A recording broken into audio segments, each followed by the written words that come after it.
Hi, thank you. Today was organized chaos. In order to get here, as one of my fellow teachers here quit, I had to cater the event, so that's what got my ticket in. So my students are catering back there. We also had a group from BC arrive as I was pulling out the school, so we were having an exchange program starting today. So as mentioned, my little speech is about organized chaos, and that's what my classroom is. I'll give a little breakdown of what we are. We are a canteen, a healthy canteen in the school. All the food is prepared by my students. We have the classroom is brightly lit, not brightly lit, full of bright colors. It's dimly lit. We use retro seating. We feed up to 200 people a day through the cafe. The students prepare the food. We have a 2.5-hour class in the morning. Prepare all the food from scratch. We use local seasonal produce. And it's a chance for kids to connect to food and to feed their peers food. Our goal is to introduce kids to good food and to teach them how to cook it. But it's not what the avocado is necessarily. The avocado goes beyond the aspect of cooking, but it's a chance to use food to educate students about life. The avocado is, and our culinary classes are I see it as it's the classroom that brings students from all walks of life within the school. We have the students who want to go to university to be doctors and lawyers. We also have those that come from the tech department. We bring students into the special ed department. The classes are made up of a whole mix of the school, and they're all working towards the same thing, and that's getting lunch ready in the 2.5-hour span that they have to serve the clientele. The music is loud. The students are running around. They're using sharp knives. They're bumping into each other, hopefully with the knives down.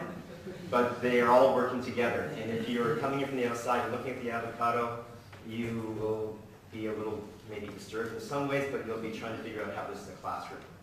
And just this past week, actually, I watched a couple of people come in from different schools, and they just stood and stared at the madness. So I went and joined them looking into the kitchen area, and there was 18 students racing around. I call it the dance of organized chaos and getting the food ready to go out, but there's chickens being cut, the mixer was going, the dishwasher was on, and everybody was getting things ready as the Rolling Stones, You Can't Always Get What You Want, was blasting over the speakers. I'm not sure if that was for me or for the kids, but they were doing it, and every day at 11:20, the madness begins and the clientele comes through. I always say that my tool is food, and we use the food to teach kids how to cook. As I mentioned, we teach them about good food. We teach them to take these recipes back home, and we also give them the opportunity to learn about food and to get professional experience that want to be chefs. We've traveled to Japan with them, to New York, we're up to BC in a few weeks. We're off to Rideau Hall to cook for the Governor General at the end of June, and I take a group to Italy this summer to go and explore food. So the opportunity is there on the food side. But the bigger part of our classroom is that we bring all these kids from different parts of the school in to work together. And this is what I see as the important part, is that we're using food to connect kids and to learn about important social issues. So within the classroom, we bring the groups in, they have the recipe, and although there's madness, in every little section, there's a group of kids working on a recipe, talking about life, connecting to each other, and covering all the different areas from sexism, racism, heterosexism, same thing, not same thing, and classism, to any kind of ism there is. But we talk about it throughout the year, and if anything happens in the world that we need to bring into the classroom, we bring it in and get the talk going, and it's a great way for kids to connect. It's really inspiring to see the bully, teaching the bully how to do a recipe, and finding out that through all this, they share a lot of the same thoughts, and that they're not that different after all. And of course, the bystander is watching, shaking their head, afraid to throw any comments in. That was a joke. Well, I worked on that one for a while. Really worked out well. The avocado is great for a lot of those students, but most importantly, it's where the hard to serve average students find a home. This is the place where they have their large environment to work in. They get a lot of instant gratification in the work that they do. And it's a chance for them to get out of those seats. I call them the little prison chairs, the ones where the seats are bolted to it, the table's in front of them, and so one chair fits all, but doesn't really fit anybody. So these are the kids that I believe when they say, I got it, here's a teacher, and you tell them something, they say, I get it, and then you tell them again over and over again, because we want to stress the point, because that's what we do. They look at you all pissed off and say, I got it the first time. They actually do get it the first time. And so what we do is we tell them what we want, we set them free, and then we nudge them through the process. And they really do well in this environment. In fact, this is a group that skips every day, hangs out in the back halls, don't come to schools, and most of the time in the offices.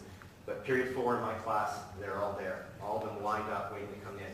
I'm not sure if it's for the free food after lunch or it's just because they want to come and cook, but it's a chance for them to come in and prove to everybody that they actually can accomplish a lot, and it's well beyond cooking. And it's neat to watch those kids as well take the lead and to have an opportunity to show the other kids in the school that they can be leaders, that they actually have the ability to instruct and to take control. Our goal next year is to take a group of these kids, to take 14 of the ones that we have in our school that spend a lot of time out of the classroom, to self-contain those kids, and to have them run the avocado and work together. We're going to shoot them out into different areas to teach them more about empathy.